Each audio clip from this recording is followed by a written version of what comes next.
Yeah, so hello everyone, Hitesh here. Today we're gonna talk about the movie Wonder Woman 2017. ये movie DCEU यानी कि detective comics extended universe की चौथी movie है। इसके already 3 part मैंने बहुत ही अच्छी तरीके से ऑलरेडी एक्सप्लेन करके अपने चैनल पर अपलोड किए हुए हैं। अगर आप चाहें तो एक बार उन्हें जाकर ज़रूर चेकआउट कर सकते हैं। सो विदाउट वेस्टिंग टाइम चलिए आते हैं इस कहानी की मेन स्टोरी लाइन की तरफ।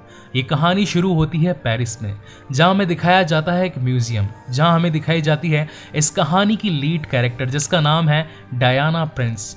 बेसिकली डायना पेरिस के इस म्यूजियम की एक पुरातत्व विभाग की एक निरीक्षक है, जहां वो अपनी जॉब करने के लिए आई होती है। लेकिन तभी वहां पर कुछ लोग आते हैं जो कि भेजे होते हैं ब्रूस वेन ने, जो कि बैटमैन है, और वो उन्हें एक ब्रीफकेस देकर चले जाते हैं। जब डायना उस ब्रीफकेस को खोलती है तो उसमें उसे एक तस्वीर मिलती है और साथ ही उस तस्वीर पर लिखा होता है I found the original, maybe one day you will tell me the real story. और जब डायना उस फोटो को देखती है तो वो अपने पास्ट में पहुंच जाती है। यहाँ से कहानी एक फ्लैशबैक के साथ में शुरू होती है, जहाँ पर डायना एक छोटी बच्ची थी। वो एक टापू पर रहा करती थी जिसका नाम था सिमिथीरिया, और इस आइलैंड की सबसे खास बात ये थी कि यहाँ पर सभी फीमेल्स थी, कोई भी मेल नहीं था। और साथ ही जितनी भी फीमेल्स थी वो एक बहुत ही खास वॉरियर थी, जिनके अंदर शानदार युद्ध कौशल था। वो लड़ने में काफी माहिर थी, जिन्हें घुड़सवारी और साथ ही सभी हथियार चलाने काफी अच्छी तरीके से आते थे। और वहीं पर डायना उन सभी को देखकर खुद के मूव्स करने लगती है, वो भी उनकी तरह बनने की कोशिश करती है। लेकिन उसी मूवमेंट पर वहां पर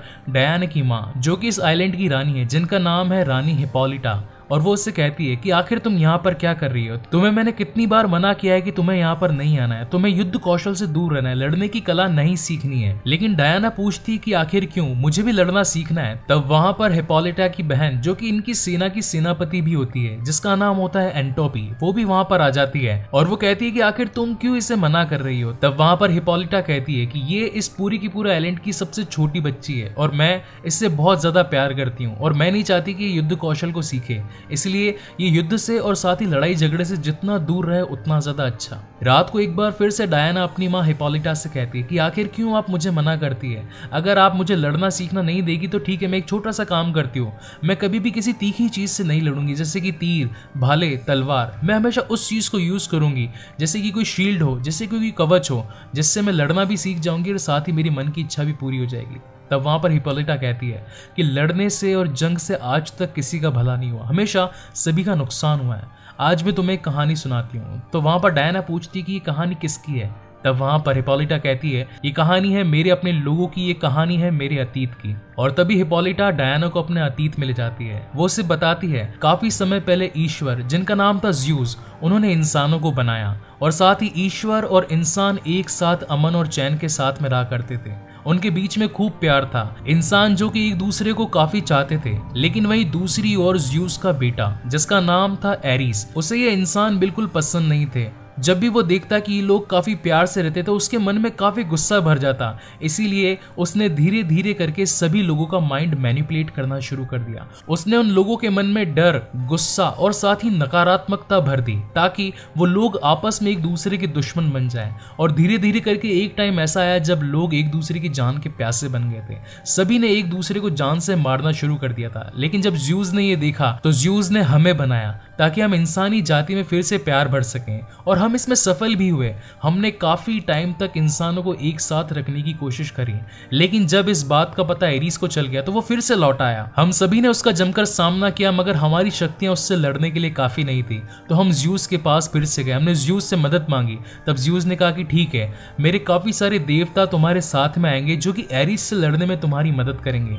और फिर हम सभी ने और साथ ही उन देवताओं ने भी एरिस से लड़ने की कोशिश की, मगर एरिस इतना ज्यादा ताकतवर था कि उसने उन सभी देवताओं को जान से मार दिया और साथ ही हमारी पूरी टीम पर भी भारी पड़ने लगा। तब जाकर फाइनली ज़्यूस धरती पर आए और उन्होंने अपनी पूरी शक्ति से एरिस के ऊपर वार किया, जिससे एरिस वो जंग छोड़कर भाग गया। लेकिन वो जानते थे कि एरिस फिर लौटेगा, और अगर वो फिर से लौटा तो वो इस पूरी इंसानी जाति को तबाह कर देगा। इसीलिए उन्होंने अपनी शक्ति से एक तलवार बनाई और वो तलवार हमें सौंप दी। मगर जाते जाते उन्होंने अपनी आखिरी सांस से इस आइलैंड को भी बना दिया जहां पर हम रहते हैं, और साथ ही इस आइलैंड को इस तरीके से बनाया कि ये बिल्कुल हिडन आइलैंड बन जाए, इसे कोई भी देख ना पाए। और इसीलिए आज तक हम इंसानों से काफी दूर और काफी अलग हटकर हैं। कोई भी इंसान हमें देख नहीं सकता क्योंकि आइलैंड इंसानी नजरों से नहीं देखा जा सकता था। तभी डायना अपनी माँ हिपोलिटा से कहती है कि मुझे उस तलवार को देखना है जो ज़्यूस ने हम सभी के लिए, हमारी रक्षा के लिए यहाँ पर रखी हुई है। और तब हिपोलिटा डायना को अपने साथ में लेकर जाती है और वो तलवार दिखाती है। तब वहां पर डायना अपनी माँ से पूछती है कि आखिर इस तलवार को कौन चलाएगा। तब वहां पर हिपोलिटा बताती है कि ये तलवार वही उठाएगा जिसके अंदर काफी ज्यादा शक्ति हो, काफी ज्यादा मनोबल हो और जो लड़ने के लिए बिल्कुल तैयार हो। लेकिन तुम्हें कभी भी इसकी जरूरत नहीं पड़ेगी क्योंकि मैं तुम्हें युद्ध कौशल सीखने नहीं दूंगी। मगर डायना ऐसा नहीं चाहती थी और वो अपनी माँ हिपोलिटा की बहन एंटोपी, जो कि इस पूरी सेना की सेनापति थी, उसके साथ में रात को अकेले छिपकर लड़ने का प्रशिक्षण लेती रहती थी। वो हर रात उसके पास में जाती और उससे लड़ने की नई नई कलाएं सीखती। धीरे धीरे समय आगे बढ़ने लगता है और साथ ही अब डायना भी बड़ी होने लगती है। एक दिन जब वो दोनों अपनी प्रैक्टिस कर ही रहे होते हैं, लेकिन तभी वहां पर रानी हिपोलिटा पहुंच जाती है और उसे उन दोनों को देखकर काफी गुस्सा आता है। वो अपनी बहन एंटोपी से पूछती है कि आखिर तुमने मेरी बात क्यों नहीं मानी, तुमने इसे लड़ने की कला क्यों सिखाई, जब मैंने तुम्हें मना किया था फिर भी तुमने मेरी बात क्यों नहीं मानी। तब वहां पर एंटोपी कहती है कि अगर फ्यूचर में हमारे ऊपर कोई भी हमला हुआ या किसी भी तरह की परेशानी आई तो डायना अकेली पड़ जाएगी, और डायना को अगर मैंने लड़ना नहीं सिखाया तो डायना अपनी जान खो बैठेगी। इसी वजह से फाइनली एंटोपी की बात ही समझते हुए रानी हिपोलिटा उसको ये अकॉर्ड दे देती है कि ठीक है, तुम इसे इतना शक्तिशाली बनाओ, इसकी ट्रेनिंग को 2 नहीं 4 नहीं बल्कि 8 गुना कर दो और इसे इतना शक्तिशाली बनाओ कि ये हर खतरे के लिए अपने आप को तैयार कर ले। और इसी के साथ अब एक वो मोमेंट आ जाता है जब डायना बड़ी हो जाती है। वो एक काफी शानदार युद्ध कौशल की एक वॉरियर सी बन जाती है, उसके अंदर लड़ने की सभी कलाएं आ जाती है। मगर इसके अलावा डायना में और भी काफी सारी शक्तियां हैं जिसके बारे में आज तक उसे नहीं पता, और साथ ही ये बातें भी आज तक डायना को किसी ने भी नहीं बताई। एक दिन डायना समुद्र किनारे खड़ी होती है और तभी वो देखती है कि सामने से एक प्लेन आकर पानी में गिर गया, वो क्रैश हो गया और साथ ही उसका जो पायलट था वो पानी में डूबने लगता है। और जैसे ही डायना ये देखती है कि कोई इंसान पानी में डूब रहा है, उसकी जान जाने वाली है, तो वो वहां से कूद जाती है और सीधा पानी में तैरकर उसे बचाने के लिए वहां पर पहुंच जाती है और साथ ही बचाकर उसे जमीन पर भी ले आती है। और जब वो उसे देखती है तो काफी हैरान हो जाती है क्योंकि उसने लाइफ में आज तक कभी भी कोई पुरुष यानी कि कभी कोई मेल देखा ही नहीं था। इस बंदे का नाम होता है स्टीव ट्रेवर। वहीं दूसरी ओर समुद्र में कुछ छोटी छोटी और भी बोट्स दिखाई जाती है, साथ में एक बड़ा जहाज भी होता है जो कि स्टीव का पीछा करते करते उसके पास तक पहुंचने ही वाला होता है। ये सभी जर्मन सैनिक होते हैं। वैसे तो हालांकि इन्हें अपनी नजरों के सामने कुछ भी नजर नहीं आता, लेकिन तभी उनमें से एक जहाजी को थोड़ा सा टूटा हुआ मलबा मिलता है जो कि क्रैश हुआ था उसी प्लेन से जिसके अंदर स्टीव ट्रेवर आया था, और वो उसके पास पहुंचने लगता है। और जब वो उसे देखने के लिए आगे बढ़ता है तो उसके सामने वो हिडन आइलैंड जो कि सभी की नजरों से छुपा हुआ था वो बिल्कुल विजिबल हो जाता है। वो उस पूरे आइलैंड को देख पाता है और साथ ही उस जर्मन सैनिक को वहां पर स्टीव भी दिख जाता है और वो उसे मारने के लिए आगे बढ़ता है और उसके पीछे पीछे बाकी सभी बोट्स भी आगे नहीं लगती है। और देखते ही देखते वहां पर काफी सारे जर्मन सैनिक पहुंच जाते हैं उसे पकड़ने के लिए, उसे जान से मारने के लिए।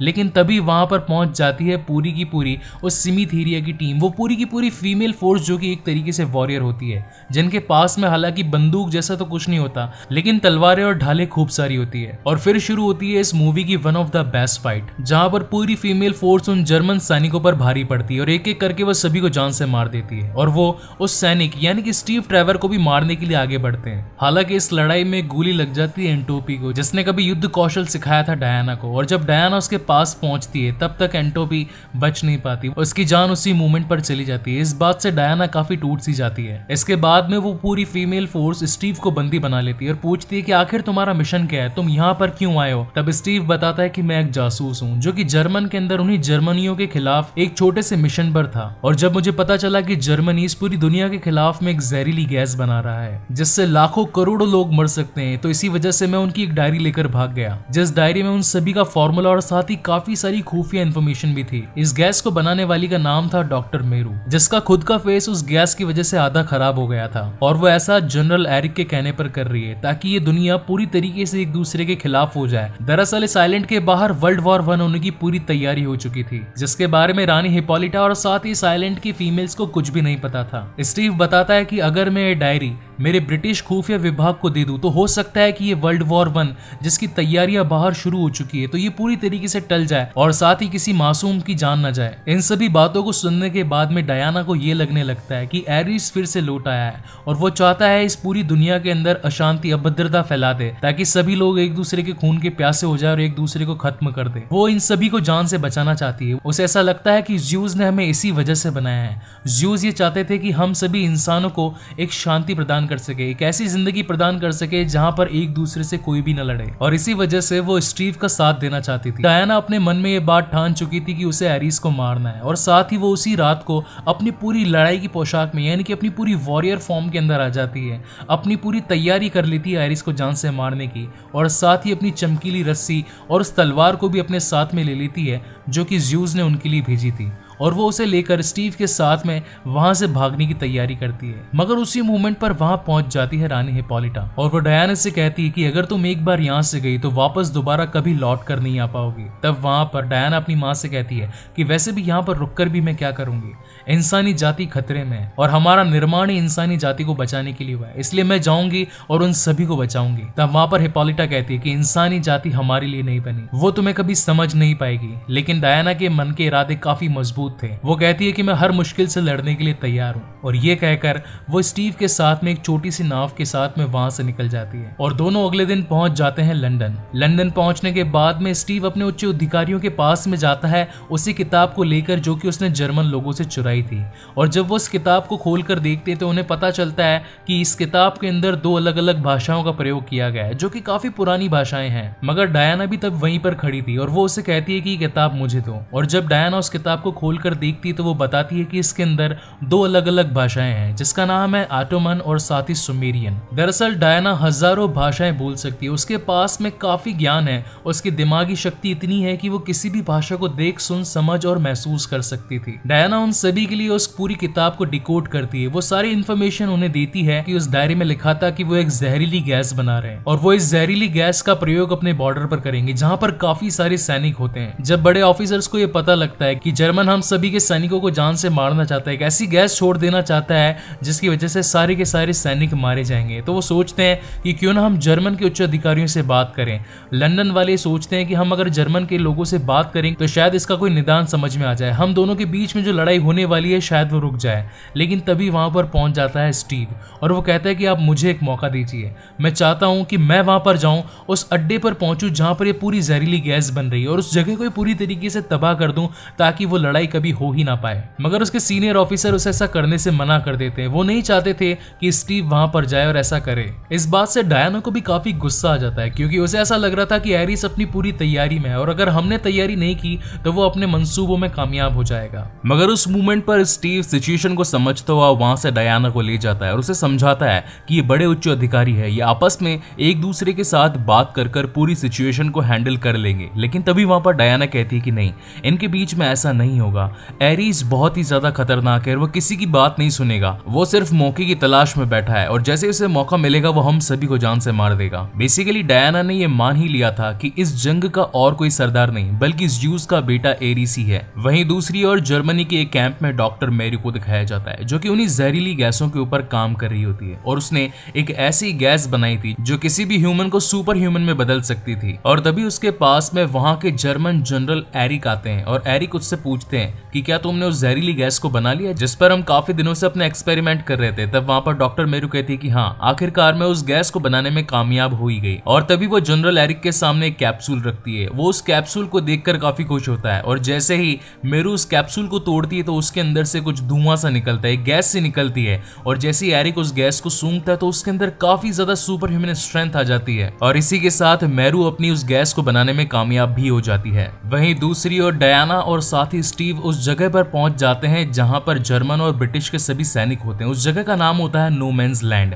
बेसिकली वो एक ऐसी जगह थी जहां पर दोनों ही ग्रुपों के बीच में आए दिन गोलीबारियां होती रहती थी और उस जगह की सबसे बेकार बात ये थी कि वहां पर आज तक कोई 1 इंच भी आगे नहीं बढ़ पाया था। ना तो ब्रिटिशर्स जर्मन के पास में 1 इंच आगे बढ़ पाए थे और ना ही जर्मनी के सैनिक ब्रिटिशर्स के पास में 1 इंच तक आगे बढ़ पाए थे। और फिर शुरुआत होती है इस मूवी के एक आइकॉनिक सीन की जहां हमें दिखाई जाती है डायना प्रिंस जो कि अब आती है अपनी पूरी पोशाक में और उन सभी से लड़ने के लिए तैयार होती है। वहीं दूसरी ओर जर्मन के सभी सैनिक उस पर धड़ाधड़ गोलियां बरसाते रहते हैं लेकिन डायना के पास में थे उसके दुनिया के सबसे मजबूत स्टील प्लेटेड आर्मर्स जो कि हर गोली को रोक लेते थे। वो अपने हाथों को एक तरीके से ढाल की तरह यूज करती है और अपने ऊपर पर आने वाली हर गोली को बेकार कर देती है। डायना के पास सुपर ह्यूमन स्ट्रेंथ के साथ में सुपर फास्टनेस भी होती है। उसकी नजरें काफी तेज होती है, वो अपनी और आने वाली हर गोली को देख सकती थी। डायना को अपनी फुल फॉर्म में देखकर स्टीव के मन में भी जोश आ जाता है और वो भी अपने साथियों के साथ में उसके पीछे पीछे आगे बढ़ने लगता है। और जब वो लोग आगे बढ़ने लगते हैं तभी उनके पीछे पीछे ब्रिटिशर्स की टीम भी उनके साथ में आगे बढ़ने लगती है और वो धीरे धीरे उस जगह पर पहुंच जाते हैं जहां से जर्मन सैनिक गोलियां चला रहे होते हैं। इनके सामने आए सभी जर्मन सैनिक घुटने टेकने लगते हैं। डायना एक एक करके सभी के होश उड़ाते रहती है, वहां पर सभी को मारती रहती है और एक मोमेंट ऐसा आता है जब ये लोग वहां पहुंच जाते हैं जहां पर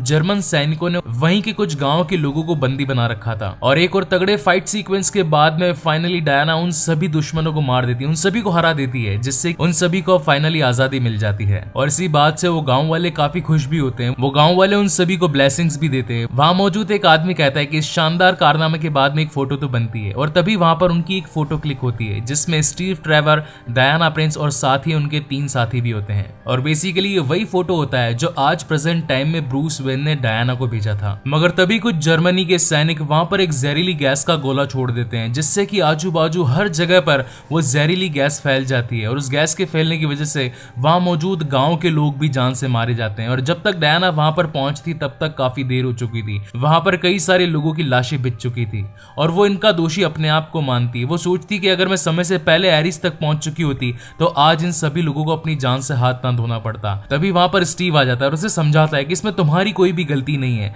ये सब होना था और ये हो चुका है। लेकिन तभी वहां पर डायना कहती है कि मुझे तो लगता है कि उस गैस का असर तुम पर भी हुआ है और इसी वजह से तुम्हारा दिमाग भी फिर गया। अगर तुम मुझे यहाँ पर पहले आने देते तो आज मैं एरिस को खत्म कर देती, मगर अब मैं तुम्हारी बात नहीं सुनूंगी। मैं इस गैस का पीछा करते हुए जा रही हूँ और वहां पहुंच जाऊंगी जहां से ये गैस रिलीज हो रही है और वहां पहुंचकर एरिस को खत्म कर दूंगी। और तभी वो अपने घोड़े पे बैठ जाती है और उनके कैंप के पास आने लगती है जहां से इस गैस के गोलों को छोड़ा गया था। वहां पहुंचने पर डायना के ऊपर काफी ज्यादा गोलीबारी होती है, लेकिन उसके पास में मौजूद ब्रेसलेट उन सभी गोलियों को रोक लेते हैं और वो फाइनली एक ऐसे कैबिन में पहुंचती है जहां पर होता है जनरल एरिक। वो भी इस पर गोली चलाता है मगर उन गोलियों का इस पर कुछ असर नहीं होता है। अपने सामने खतरा आता देख जनरल एरिक उसी कैप्सूल को तोड़ देता है जो कि डॉक्टर मैरू ने बनाई थी और उसमें से जो गैस निकलती है वो उसे पूरी तरीके से सूंघ लेता है और उसके शरीर में आ जाती है सुपर ह्यूमन स्ट्रेंथ और वो फिर अगेन लड़ने लगता है डायना के साथ में। लेकिन डायना के पास में होती है वो तलवार जो कि ज़्यूस ने भेजी होती है।